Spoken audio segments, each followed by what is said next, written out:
Olá pessoal, bem-vindos a mais um capítulo de Pílulas Antimitos. O assunto de hoje é foguetes, propulsão a jato. Então um dia você está lá na escola, na aula de física, se você não estiver no bar tomando cerveja, e o professor vai dizer assim, hoje vamos falar sobre as leis de Newton, ação e reação. E um dos exemplos mais explícitos de ação e reação é justamente a propulsão a jato. Ou seja, o jato vai para um lado e o foguete vai para o outro. Clássico exemplo da terceira lei de Newton. Aí você vai lá, aprende aquelas equações, aprende nada, né? Decora aquelas equações todas, aquelas fórmulas, vai para a prova, tira 10 na prova, só que você não entendeu por que funciona a propulsão a jato. Ninguém entende. Mas professor, me explica direito, por que o jato vai de um lado e o foguete vai para o outro? O professor vai falar, é por causa da lei de Newton. Eu falo, eu sei que é por causa da lei, mas não dá para você me explicar melhor o fundamento dessa história? E infelizmente, a maioria dos professores não te fornece uma justificativa razoável. Porém, existe uma explicação satisfatória, razoável e extremamente simples. Bom, então vamos ver como é que é o funcionamento do foguete, o princípio da propulsão a jato. Então, dentro do foguete existe aquele compartimento onde está o combustível. Esse combustível vai entrar em ignição, resultando aí num tremendo aumento de pressão e temperatura.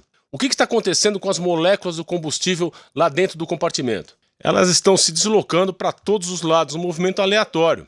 E dessa forma se chocam com todas as paredes internas do compartimento.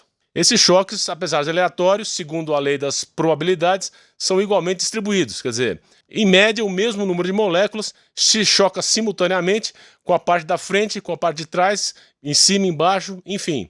Enquanto o compartimento estiver fechado, as forças se cancelam. Sendo assim, o foguete não sai do lugar.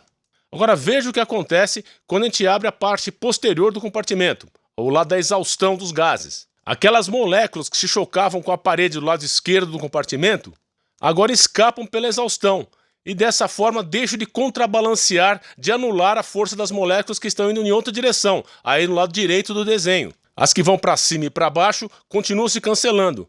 Então as moléculas que escapam pela exaustão deixam de contribuir para contrabalancear aquelas outras moléculas que estão empurrando o foguete para o lado direito. E é por isso que o foguete passa a se deslocar para o lado direito. O mesmo ocorre com aqueles balões de borracha, de festa de aniversário. Você enche o balão de gás, assim que você solta o balão, o ar escapa pela abertura e o balão se desloca para o lado oposto. Agora, em relação à ação e reação, muitos cientistas não gostam desse termo. Quando fala assim ação e reação, dá a impressão que tem alguém agindo e tem alguém reagindo, ou que existe uma força que é ativa e outra que é passiva. Mas isso não é verdade. Certas experiências realmente podem passar essa impressão. Por exemplo, se você empurra uma parede, a parede te empurra com força igual e contrária. Você vai falar que a parede não empurra ninguém, e ainda mais eu empurro a parede me empurra de volta, mas eu não saio do lugar. Ah é? Então troque os seus sapatos por um par de patins e empurre a parede, você vai ver se a parede vai te empurrar ou não. Numa outra experiência, por exemplo, coloque uma bola de boliche sobre o piso. A bola de boliche vai aplicar uma força no piso e o piso vai aplicar uma força igual e contrária na bola. Não fosse assim, a bola não ia ficar estável em cima do piso. Enfim, não existe o paciente e pior não é isso. Pior que ação e reação, esse termo dá margem às mais espetaculares, sobrenaturais, esotéricas considerações sobre o comportamento humano e bota a culpa no Isaac Newton. Então, para fazer bonito no campo científico e no campo filosófico, em vez de usar o termo ação e reação, é mais elegante falar em forças ocorrem em pares. Bom, ação e reação, forças ocorrem em pares, é esse o fenômeno que explica a propulsão. Porém, ainda assim, ainda resta uma pequena confusão, aliás, uma grande confusão.